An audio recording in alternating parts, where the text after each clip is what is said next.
बीजापुर जिले में माओवादियों द्वारा रेंजर की हत्या मामले में विभाग के कर्मी दहशत में हैं। ये पहली बार है कि जब वन विभाग के किसी अधिकारी की हत्या की गई है।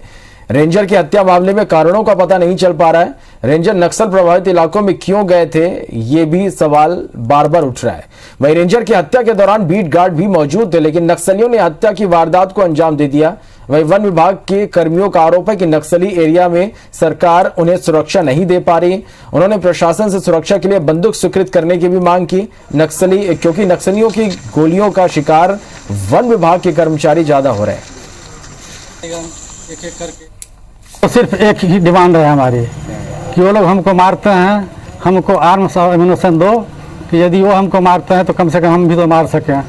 ये सभी को जो है कोई जांच या ऐसा कोई किसी चीज का पुलिस में FIR है, पुलिस इसकी जांच करेगी कैसे है, क्या हुआ, क्यों हुआ।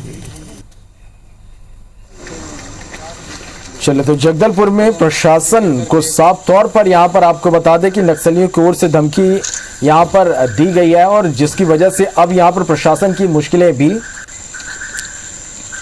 बढ़ रही है। और ऐसा देखिए, रेंजर की हत्या नक्सलियों ने की है और नक्सलियों की जो सक्रियता है वो लगातार यहां पर बढ़ती ही जा रही है।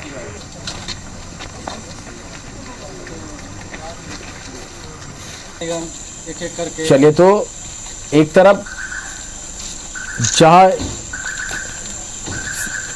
कर्मियों की प्रशासन की रक्षा नहीं कर पा रहा, ये भी एक सवाल यहां पर उठ रहे हैं।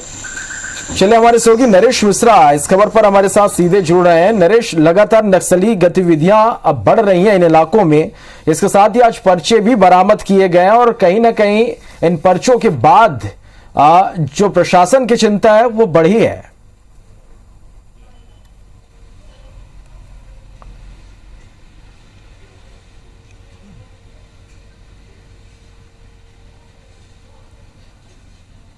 नरेश, आप तक मेरी आवाज पहुंच रही तो जानना चाहेंगे कि जिस तरह से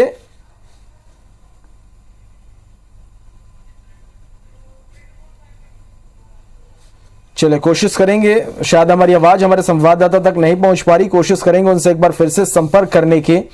तो लगातार जो वन कर्मी है एक तरफ दहशत में है, तो दूसरी तरफ बस्तर में माओवादियों ने जेल में बंद निर्दोष आदिवासियों की रिहाई की मांग की है और इसके साथ ही माओवादी मामले में जेल में बंद आरोपियों को राजनीतिक बंदी का दर्जा देने की मांग भी इन्होंने शुरू कर दी है। एक तरफ वन विभाग के कर्मियों में दहशत का माहौल है और यह पहली बार है कि जब वन विभाग के किसी अधिकारी की हत्या की गई है।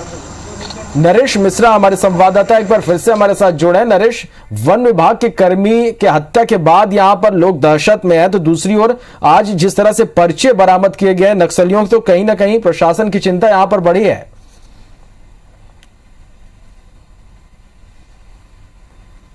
जी हाँ, देखिए अभी पिछले कुछ समय से बीजापुर इलाके में तो सिलसिलेवार हत्याएं भी हुई हैं और दो जो राशन दुकान में काम करने वाले सेल्समैन हैं उनको अगवा भी किया गया है। तो जो शासकीय एजेंसियां हैं उनमें कार्यरत कर्मचारियों को निशाना बनाने का सिलसिला हैरान करने वाला है और जब रेंजर की हत्या हुई तो जाहिर है इसके बाद से पूरे इलाके में दहशत भी फैल गई है। और अगर आप देखें कि जिस तरह से कल भैरमगढ़ में एक ग्रामीणों ने सभा की और वहाँ ये मांग की कि जो बंदी हैं नक्सल मामलों के आदिवासी निर्दोष उन्हें रिहाई करवाया जाए और उसके ठीक इसके बाद माओवादियों ने बैनर पोस्टर पर्चे उस इलाके में फेंके हैं जो अमूमन सुरक्षित माना जा रहा था। ये माना जा रहा था कि इस इलाके को पूरी तरह से नक्सल मुक्त कर दिया गया है। आरापुर जगदलपुर संभाग मुख्यालय से महज 18 किलोमीटर दूर राष्ट्रीय राजमार्ग पर। तो ये जो बढ़ती गतिविधियाँ हैं ये कहीं ना कहीं ये इशारा कर रही हैं कि माओवादी ये प्रयास कर रहे हैं कि वो इन नए इलाकों के साथ साथ अपना जो दबाव है वो दबदबा है दोबारा कायम कर सकें और उन राजनीतिक मुद्दों को भी उठाएं जिससे कि उन्हें जन समर्थन मिले जो लंबे समय से इस इलाके में रहे हैं।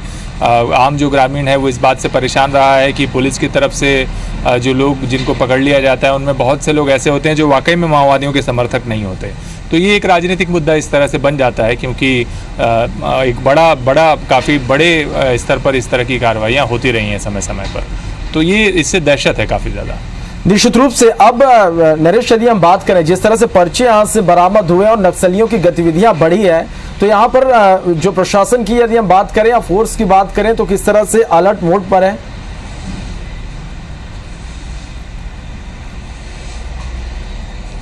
देखिए पुलिस सतर्क है काफ़ी ज़्यादा, लेकिन अगर आप गौर करें तो जो कोरोना का जो असर है बस्तर इलाके में सबसे ज़्यादा फोर्सेस इससे जूझ रही हैं।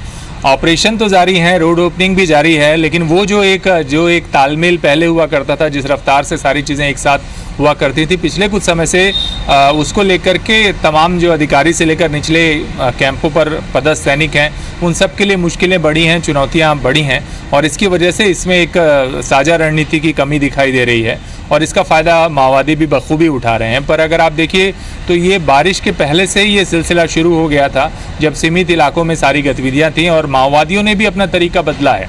माओवादियों ने न फोर्स को टारगेट करने या फोर्स को सीधे नुकसान पहुंचाने की बजाय राजनीतिक तौर तरीक़ों से जनसभाएं करने के ज़रिए, ग्रामीणों की बैठकें लेने के ज़रिए उन तमाम मुद्दों को अलग अलग तरीके से, तेंदुपत्ता का मसला हो, आप इन बंदियों की रिहाई का मामला हो, बैनर पोस्टर पर्चों के ज़रिए उपस्थिति दर्ज कराना हो, तो इस तरह से मनोवैज्ञानिक दबाव बनाना फोर्स पर, राजनीतिक दलों पर, उसका प्रयोग शुरू किया है। और जाहिर तौर पर क्योंकि ये मुद्दे आम लोगों से कई बार सीधा वास्ता रखते हैं, तो इसका कहीं ना कहीं फ़ायदा माओवादियों को पहुंचता है, और माओवादी पिछले कुछ समय से इन तौर तरीकों का इस्तेमाल कर रहे हैं, और इसके साथ साथ वो उन मुखबिरों को भी निशाना बना रहे हैं जिनके दम पर एक तरह से पुलिस अंदरूनी इलाकों तक ऑपरेट कर पा रही थी। चलिए, बहुत बहुत शुक्रिया नरेश, आपका हमारे साथ जुड़ने के लिए, इस तमाम जानकारी के लिए।